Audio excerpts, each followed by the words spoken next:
తెలిసిందే. జూనియర్ ఎన్టీఆర్ అంటే కళ్యాణ్ రామ్‌కి ఎంతగానో అభిమానం.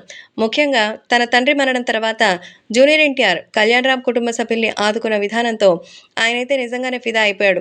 నిజంగానే ఆయన మీద ప్రేమ ఎంతగా పెరిగిందో, తనని సొంత తండ్రిలాగా అయితే ఆయన భావిస్తారు.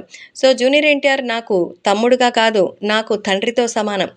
నిజంగానే ఆయన్ని కేవలం ఒక హరికృష్ణ గారి కుమారుడిగానే కాదు, నాకు తండ్రి తర్వాత తండ్రి స్థానంలో ఆయన నిలిచి, నా కోసం చేసిన పనులకి ఎప్పటికీ ఆయన రుణాన్ని నేను తీర్చుకోలేను.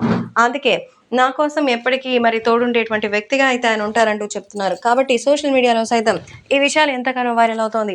ఏది ఏమైనా ఇప్పుడు జరుగుతున్నటువంటి విషయంలో జూనియర్ ఎన్టీఆర్ గురించి ఇంత గొప్పగా చెప్పడంతో అన్న కళ్యాణ్ రామ్ గురించి ఈ రేంజ్‌లో చెప్పడం చాలా సంతోషంగా ఉంది అంటూ ఆనందం వ్యక్తం చేస్తున్నారు. కాబట్టి ఈ విషయాలు కూడా ఇప్పుడు సోషల్ మీడియాలో సైతం ఎంతగానో వైరల్ అవుతోంది. జూనియర్ ఎన్టీఆర్ తన కళ్యాణ్ రామ్ ప్రొడక్షన్ విషయాల్లో చాలా నష్టపోవడంతో కోట్ల రూపాయలు సునాయాసంగా ఆయన అప్పును తీర్చేశారు. అంతేకాకుండా ఆ కోట్ల రూపాయలకి బదులుగా తాను కూడా వివిధ రకాలైనటువంటి విషయాల్లో జాగ్రత్త తీసుకున్నారు. అంతేకాకుండా ప్రతి ఒక్క సినిమాలో కళ్యాణ్ రామ్‌కి పార్ట్నర్‌షిప్ ఇవ్వడం అంటే సాధారణంగా ఎవరైనా చేసేదా? ఎందుకంటే జూనియర్ ఎన్టీఆర్ సినిమాలు ఏ రేంజ్‌లో రీసౌండ్ వస్తాయో అందరికీ తెలుసు. కాబట్టి అంత లాభాన్ని తన కోసం అందించారు తన తమ్ముడు. అంటే లాభాల కోసం కాదు, కేవలం బంధాల కోసం మాత్రమే నా తమ్ముడు విలువిస్తారు.